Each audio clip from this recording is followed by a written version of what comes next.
Masih di Kalam Hati, insya Allah sampai ke hati. Assalamualaikum warahmatullahi wabarakatuh, Ustadz. Saya mau menanyakan bagaimana hukum bisnis tanah makam yang bahkan bisa berharga hingga ratusan juta rupiah. Nah, oke, ini bisnis menarik. Bisnis tanah makam. Di tengah orang berlomba-lomba cari rumah, dia lupa cari kuburan. Dibisnisin deh. Sebenarnya kalau ada rezeki, ayo kita beli tanah besar. Kita bisnis. Bagaimana sih hukumnya? Nah, itu pertanyaan. Ustadz ngajak-ngajak saya bisnis tanah makam ini. Hukumnya Emang gimana apa nih? ini? Hukum bisnis jual ya istilahnya ya. Ngejual tanah untuk makam. Kan seperti itu. Nah, pebisnis itu kan selalu melihat kesempatan dan peluang di setiap keadaan. Dia lihat orang nyari properti berlomba-lomba. Begitu dia perhatikan, dia bingung di mana nguburin bapaknya. Di mana nguburin keluarganya. Semua udah pada ngebangun rumah. Bingung nyari kuburan. Timbullah para pebisnis. Oke, kita beli lahan sekian hektar, sekian ratus hektar. Kita kafling-kafling kecil. Ya. Kemudian nanti di sana kita siapkan untuk siapapun jenazah masuk ke dalam liangnya. Ada barang, ada harga. Itu ekonomi sudah prinsip. Boleh nggak? Boleh. Selama tanah itu tanah pribadi. Bukan tanah wakaf, apalagi tanah orang dijadiin kuburan. Ya, selama tanah pribadi. Saya, misal contoh, kayak Yasir, punya duit. Beli tanah nih 1 hektar. Kita kaplingin nih. 5 meter, 5 meter, 5 meter, 5 meter. Nah, kemudian kita jual. Boleh nggak? Boleh. Itu akad jual beli.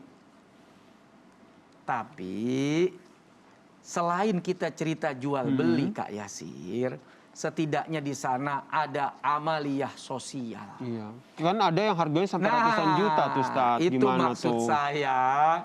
Di sana ada amal sosial, ada amal kebaikan. Bu, ya kalau bisa, gitu ya. Orang meninggal paling cuman butuh 2 kali 1 atau 2 kali 2. Segitu aja, nggak gede-gede. Masa sih sampai 3 miliar gitu tanah 5 meter? Ih, mahal banget. Kan gitu. Nah, di sana bisa jadi ada sesuatu yang kurang layak walaupun boleh karena ada mubazirnya. Ada israfnya, terlalu berlebih-lebihan atau terlalu mubazir sehingga bisa menyulitkan orang dalam mencari makam. Bisa menyulitkan orang dalam memakamkan keluarganya yang wafat meninggal dunia. Tapi fenomena jual tanah makam ini pun harus menjadi perhatian pemerintah.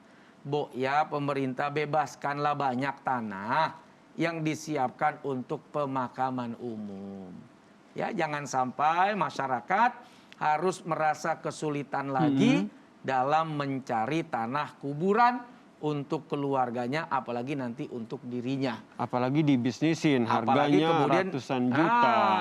Ini yang ya akhirnya apa ya? Ya fenomena tadi pebisnis peluang ini kan, nggak peduli bisnis kuburan, sekali untung bisa dapat rumah, nggak jual kuburan dapat rumah misalnya kan. Siapa yang nggak mau gitu kan? Nah, siapa yang nggak mau ikut terlibat dalam urusan ini?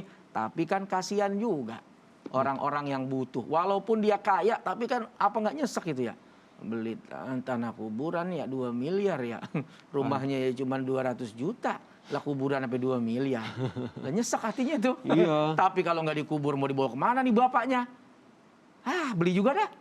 Nah, artinya gini, ada timbang rasa sih sebetulnya Kak Yasir. Boleh Anda jual tanah kubur asal itu milik Anda, tapi timbang rasa juga penting. Nah, ada timbang rasa di situ. Semoga terpuaskan ya jawaban dari Ustadz Solbet yang tadi.